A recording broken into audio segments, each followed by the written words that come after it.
Fellow Amazonians, this is a series I will be obliged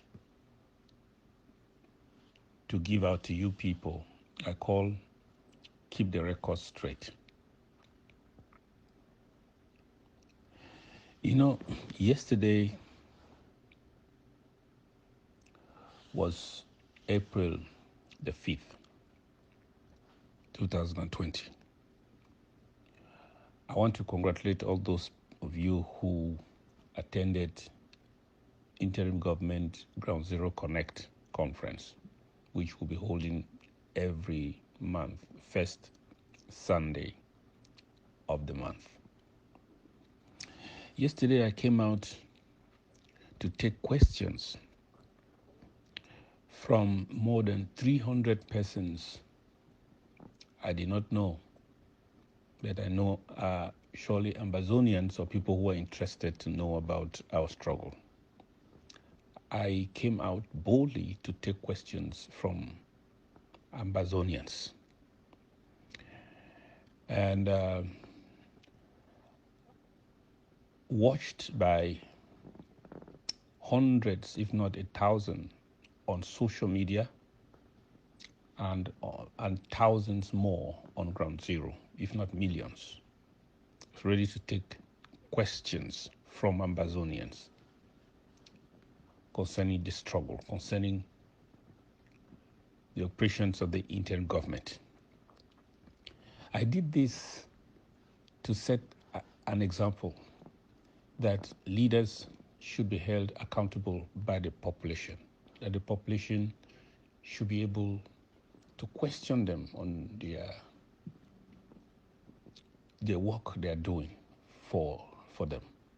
The citizens have that right. I challenge every other leader in this struggle who has been and who is and who will be to also not just organize private meetings, but come before Amazonians without discrimination and be open and willing to answer questions, any question they will ask you, and answer it to the hearing of all Amazonians on any issue. That is what is expected in Amazonia, the kind of Amazonia we are building. You know, facts are very stubborn. Facts are stubborn. You can have your opinion up and down or left and right, but the facts remain the facts. You can have your own version of the story, but you cannot have your own set of facts. The facts are stubborn. It's like the truth. It's eternal. With the truth, time does not destroy the truth. It does not change the truth. The truth does not fade. The truth can be silent and let lies bark like a dog from morning to evening. But the truth shall not change. It will remain consistent. The truth shall remain truth, not just during this revolution, but well after this revolution. The only thing that will remain for people to judge and to read about and to talk about is the truth of the matter. All these manipulations will fade away. The truth shall remain. Yesterday, I answered a question on my trip to Boya. And the IG. In other words, it had to do with accountability. And somebody opined that I have embezzled money, I should resign. I would like to revisit that question by asking you this question. If your child thinks he is sick and you want to investigate the state of his health, will you send him to a medical doctor or you send him to a farmer or a journalist to go and investigate his health? Who will you send your son or your child to? I thought you would send your child to a medical doctor.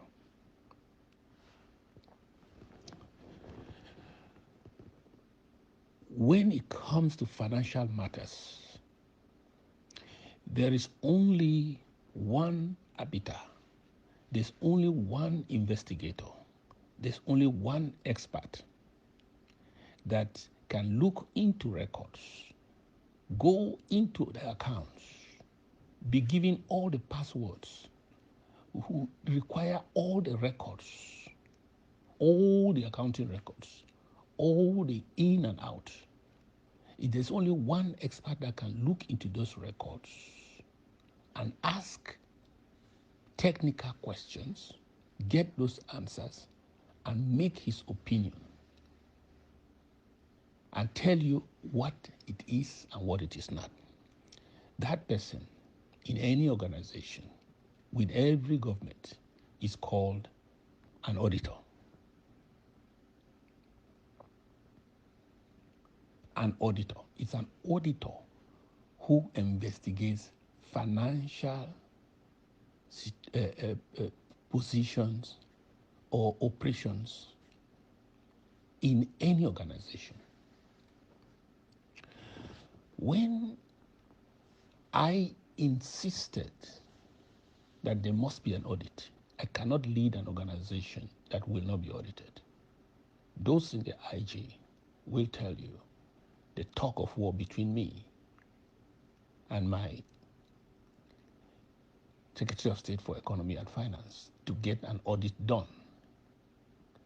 And when by November, December 2018, I will not get an audit throughout the year, even 3 months after my trip to Boya, I caused an auditor, internal auditor, to leave London to get here to the United States to get the audit done. But for lack of collaboration from the Secretary of State for Economy and Finance, the report that I got from the auditor was a miserable disappointment. Lack of collaboration, unwillingness to surrender every account with every password, unwillingness to collaborate 100%. We got an audit that we rejected in the cabinet and the Restoration Council. We informed the Restoration Council that this audit report that we have is unacceptable. And because of that report, I took a decision to suspend our Secretary of State for Economy and Finance. When I wrote the letter of suspension, I was still in talking terms with Mr. Ayub Tabe as president in prison. When I gave him a copy of that letter, he said no. His opinion was, forget about the treasurer and the Secretary of State for Finance for now. Don't suspend him.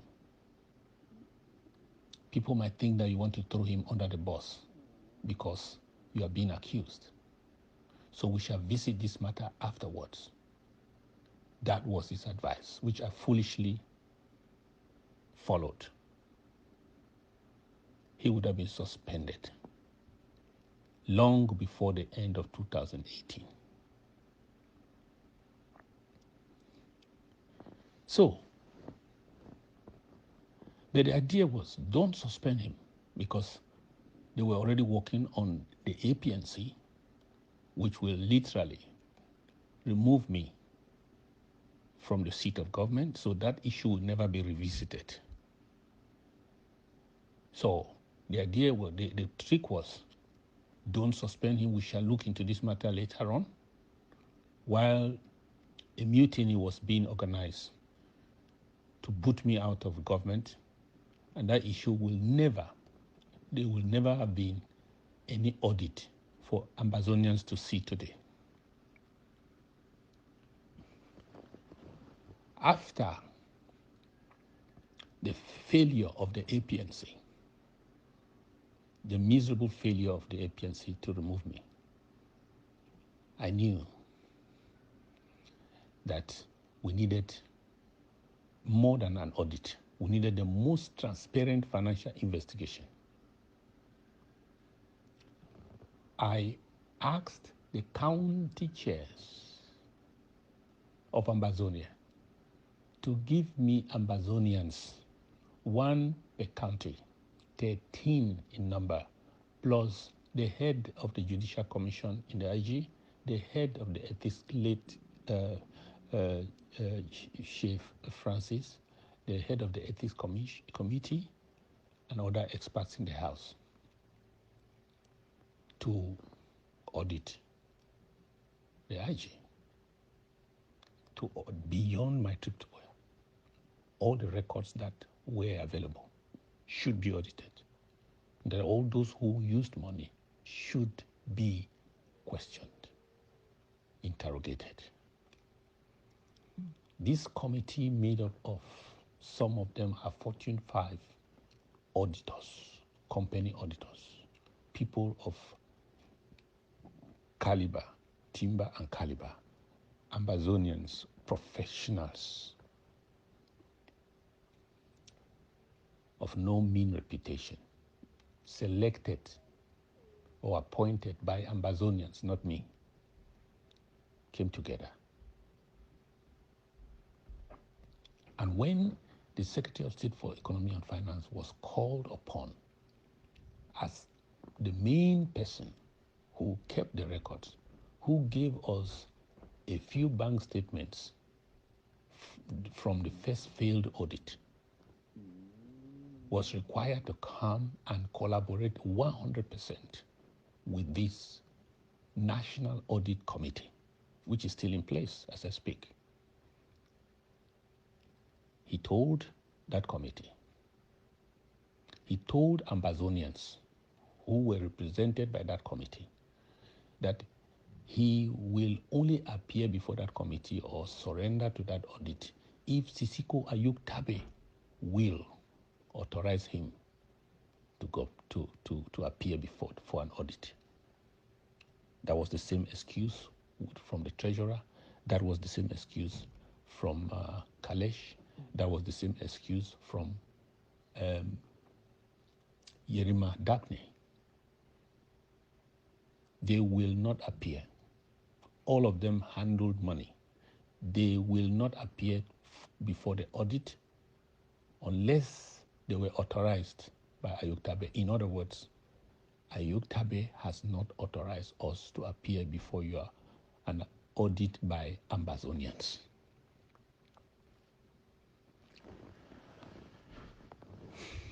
This audit was not imposed on me or the interim government by anybody. I was the one who insisted and insisted and insisted and demanded an audit. I demanded for it. Go online, you'll see all the orders that I signed insisting that there must be an audit. Because those were public presidential orders which I signed for the audit to be done and for all to comply. They are public knowledge. I did not create the IG. This movement that has culminated in the creation of IG as the United Front for Ambazonians today did not begin with me, did not begin here. It started as the consortium under Comrade Agbombala. Permit me, with all due respect, to ask these questions to Ambazonians. Was the consortium ever audited? I mean audited not by any one person coming to look into the record. Has anything like this happened, like I did, that Ambazonians selected their own best and they sent to look into the records of the interim government? Did it happen any time in the struggle, in our struggle? Has it happened any time? was the consortium, was Agbombala audited. Then the consortium, after the consortium was created, after a while, another organization was created called SCACUF, led by Comrade Tassan and Comrade Milan. Was the SCACUF ever audited? Like the IG has been audited by independently selected Ambazonians. Has it ever been audited? The AGC has been there from 1900, or I don't know from when. Has the AGC ever been audited by Ambazonians? Outsiders who are just contributing, who are not part of the organizational structure. Have they ever audited the AGC and given you an audit report? Has the APLM, that has also been there as long as probably prior to the creation of the AGC, as SCYL, have they ever been audited by Ambazonians who are non-members of their structure? And the audit report published.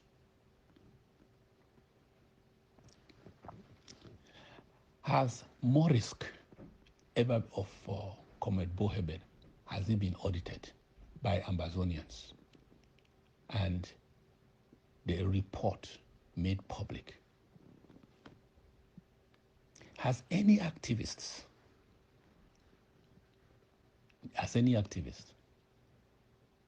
from Tapan Ivor to Mark Barretta, who were not just activists, but interim presidents of the consortium, when were they audited by Ambazonians? Have they ever been audited? Was there any audit before, during, and after their tenure by Ambazonians who were not appointed by them to look into their financial operations and publish an independent report and make it public? Have they? Were they audited? Has any activist today who is talking, who have received money from Ambazonians? I never received any contribution from Ambazonian for any project when I was an activist. Today, nearly every activist is collecting money from Ambazonians. Yes, to use for the struggle. Has any activist submitted himself to an audit by Ambazonians who are not within his circle to look at the financial operations, the in and out, the expenditure of that money, and made a report and given to Ambazonians? Name me one activist. Was Mr. Ayuk Tabe Julius ever audited by an independent committee of editors appointed by Ambazonians to look into his financial dealings, operations, how he used the people's money that was contributed, and they published the report for the public to see? Was that done? Without priding myself for anything, I'm the only leader at this time who has been audited. Not by some appointee that I appointed, but by a committee of experts elected by Ambazonians who took 40 days and 40 nights, interviewed people for 200 hours to look into the reports, and then made their findings and published an audit report and made it public. I'm the only leader who has done that. But ironically, I'm the one who is called a thief by all. I'm the one who is called an embezzler by every one of them. Every one of these people, some of them, they have called me thieves. Go and check their Facebook profiles. Listen to their audio recording. They call me thief. The only one who has ever submitted himself to a public audit by non-appointees to look into the records is the thief. The ones who resisted, refused, rejected anyone to come and look into their financial dealings are the saints. They are the ones leading the crusade that I should resign because I embezzle money. Seriously? Is that in the audit report? If you do not receive a copy of the audit report, you better look for one. It was done for the interim government. It was not done by the interim government appointees. It was done, that's an audit report by Amazonian financial experts who contributed their money. So does that report not say who embezzled money and who refused to collaborate with the exercise? Of course, the report cannot be conclusive because the person who kept the records, who kept all the records, Mr. Tabenya, did not appear before the audit committee.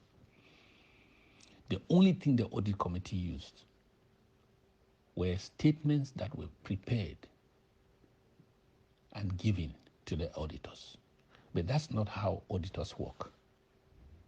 When you are being audited, you literally hand over your keys to the auditors to look for anything, and you readily give them anything they ask for in your keeping. Every password, every account, past, present, every record, everywhere they want to look into, so that they do their complete investigation. So, did the record say that Sako embezzled $2 million?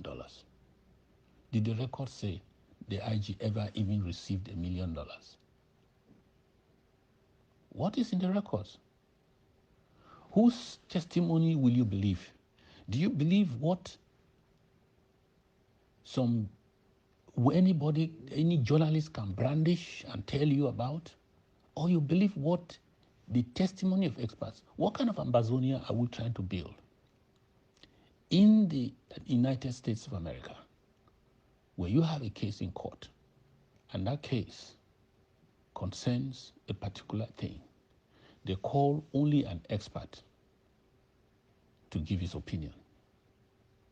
They don't call charlatans and people who know how to speak English to come and present anything. You must be a certified expert in that field to do the investigation and give your opinion to the court.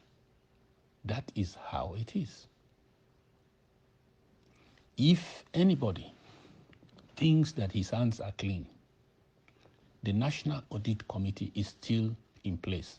I did not create it. I did not appoint the members therein, so I cannot dissolve it.